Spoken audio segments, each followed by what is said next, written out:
Judul renungan kita hari ini ialah Dosa Tidak Menarik Lagi. Mari kita berdoa. Kami membutuhkan kuasa Roh Kudus-Mu Tuhan untuk memahami akan kebenaran firman yang akan kami renungkan saat ini. Kuasai kami dengan kuasa Roh Kudus-Mu dalam nama Yesus. Amin. Ayat inti kita hari ini diambil dari Roma pasal 5 ayat yang ke-10. Firman Tuhan berkata, sebab jikalau kita ketika masih seteru diperdamaikan dengan Allah oleh kematian anaknya, lebih-lebih kita yang sekarang telah diperdamaikan pasti akan diselamatkan oleh hidupnya. Saudaraku, kebenaran Kristuslah yang membuat orang berdosa diterima dan dibenarkan Allah. Walaupun hidupnya berdosa, jika ia percaya kepada Yesus sebagai juru selamat pribadinya, ia berdiri di hadapan Allah dengan menggunakan jubah yang tak bercacat celah dari kebenaran Kristus. Orang berdosa mati karena pelanggaran dan dosa dipersingkat oleh iman dalam Kristus.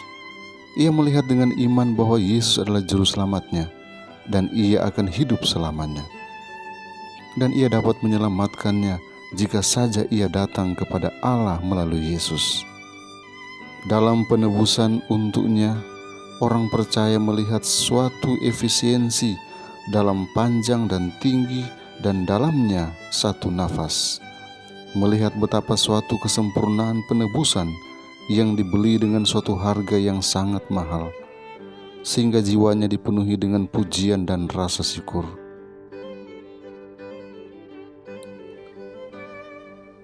Ia melihat dalam terang kemuliaan Tuhan dan ia diubahkan sama seperti citranya oleh kuasa Roh Kudus.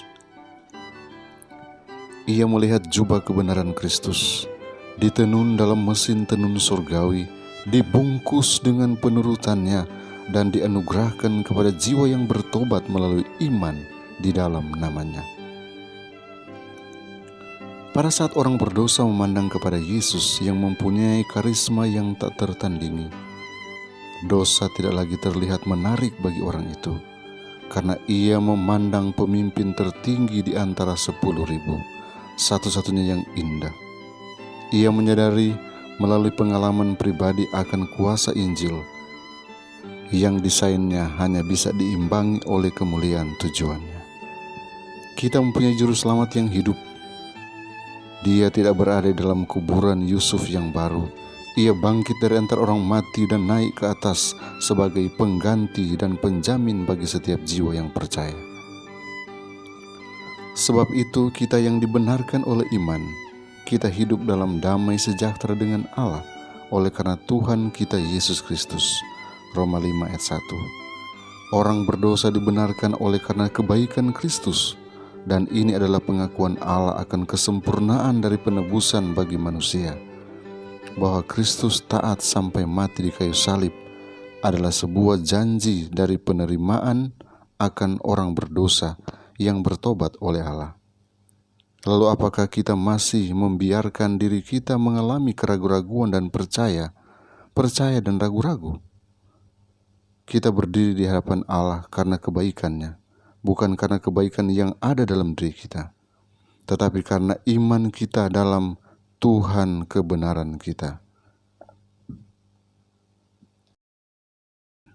Yesus berdiri di dalam kesucian dari yang paling suci, muncul di hadapan Allah bagi kita. Di sana ia tiada henti mewakili kita setiap saat, agar kita sempurna di dalamnya. Tapi karena demikian, kita diwakili olehnya di hadapan Bapa. Kita tidak boleh menyalahgunakan rahmat-Nya dan menjadi tidak peduli, seenaknya dan mementingkan diri sendiri. Kristus bukanlah pelayan dosa. Kita sempurna di dalam-Nya, diterima dalam kasih-Nya, hanya jika kita tinggal di dalam Dia melalui iman. Kiranya Tuhan memberkati kita hari ini. Mari kita berdoa. Bapa di sorga, pertolongan-Mu kami sangat butuhkan. Kiranya hadir bersama-sama dengan kami, terangi pikiran kami, dan terus kawali kami dengan malaikat-Mu, sehingga kami terus berjalan di jalan kebenaran. Hari ini kami mau lakukan kegiatan kami Tuhan. Biarlah Engkau berkati kami, Engkau mau tuntun kami, dan berikan kami keberhasilan. Engkau akan hindarkan dari COVID-19 yang masih merajalela di atas muka bumi ini. Pertolongan menjadi bagian kami, dan penyertaan-Mu senantiasa dianugerahkan bagi kami. Kami selalu berhasil melakukan semua kegiatan kami. Dan hari ini pasti menjadi hari yang penuh berkat bagi kami. Karena kami menyerahkan total hidup kami dan rencana-rencana kami, pergumulan kami, hanya dalam nama Yesus Tuhan dan Juru Selamat kami. Amin.